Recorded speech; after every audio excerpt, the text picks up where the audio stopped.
Ya, Assalamualaikum dan selamat pagi. Sekali lagi bersama dengan saya, Cikgu Abdullah. Okey, kita sambung tajuk transformer. Okey, empat perkara yang pelajar perlu tahu berkaitan dengan transformer. Pertama sekali, fungsi dia lah. Fungsi ni yang pertama. Yang kedua, prinsip kerja dia macam mana. Okey, yang ketiga, jenis transformer. Transformer ada dua, injap naik dan injap turun. Dan yang last sekali, kecekapan. Okey, yang pertama sekali fungsi transformer. Apa fungsi dia? Menaik atau menurunkan voltan arus ulang-alik. Menaik dan menurunkan voltan arus ulang-alik. Cikgu ringkaskan arus ulang-alik. Okey. Sebelum tu kita tengok dulu transformer, bahagian-bahagian transformer yang pelajar perlu tahu. Okey, yang bahagian yang dekat tengah ni kita panggil dia teras besi lembut. Teras besi lembut. Kenapa kita pakai teras besi lembut? Okey, mudah di magnet di magnet dan dinyah magnet. Maksudnya mudah untuk dijadi magnet dan mudah untuk dinyah magnet. Okey, seterusnya bahagian yang bahagian pada transformer, kita ada gegelung sekunder. Yang ni gegelung sekunder lah. Gegelung sekunder. Okey, kita ada yang kat sini, kita panggil dia gegelung primer. Primer. Okey, dekat gegelung primer ni kita sambung kepada arus ulang-alik. Ni kita sambung pada arus ulang-alik. Arus ulang-alik ni rumah lah biasanya 240 volt rumah kita. Okey, seterusnya dia sambung kepada gegelung sekunder. Gegelung sekunder ni biasanya kita sambung kepada beban lah.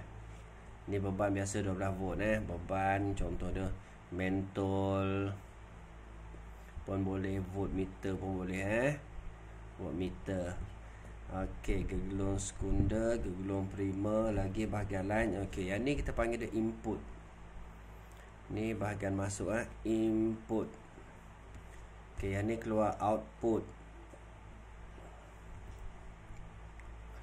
Okey, settle rasanya bahagian transformer. Okey, biasanya pelajar akan tanya, gegelung primer ni boleh tak kita sambung dengan arus terus yang kat sini arus terus, boleh tak? Tak boleh. Okey, kenapa tak boleh? Sebab dia arus terus ni dia tidak boleh menghasilkan aruhan magnet. Okey, kita label sikit lah. Okey, arus gegelung primer ni arus terus tidak boleh boleh digunakan. Kenapa tak boleh digunakan? Okey, sebab tidak menghasilkan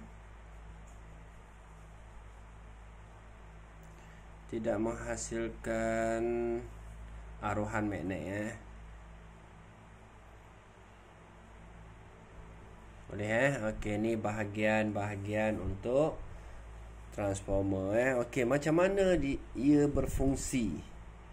Okey, macam mana ia berfungsi, prinsip kerja dia. Okey, bila kita sambung input. Kita sambung input dekat sini ni, cikgu guna pen warna lain lah. Okey, bila kita sambung input ni. Okey, bila sambung input, arus mengalir melalui gegelung. Ni arus mengalir Okey, arus mengalir melalui gegelung. Bila dia mengalir, dia menghasilkan medan magnet. Ni medan magnet ni. Ni yang awak belajar sebelum ni. Okey, medan magnet. Okey, medan magnet ni berubah arah menghasilkan, medan magnet ni hasilkan magnitude. So dia akan sambung ke sebelah sini. Medan magnet sebelah situ. Okey, boleh? Okey, arus mengalir. Kita cerita prinsip kerja dia. Ringkas cikgu. Prinsip kerja. Bila arus mengalir melalui gegelung. Okey, gegelung, hasil dia magnitude terhasil. Magnitude terhasil. Ni basic lah prinsip kerja dia. Bila magnitude terhasil, medan magnet terhasil. Ni medan magnet, warna pink tu medan magnet terhasil. Okey, boleh. Prinsip kerja. Okey, cikgu ulang balik. Fungsi transformer menaik dan menurunkan voltan arus ulang-alik. Kita nak adjust dia naik atau turun. Okey, bahagian-bahagian dia kita ada teras besi lembut. Okey, kenapa pakai teras besi lembut? Ni teras besi lembut.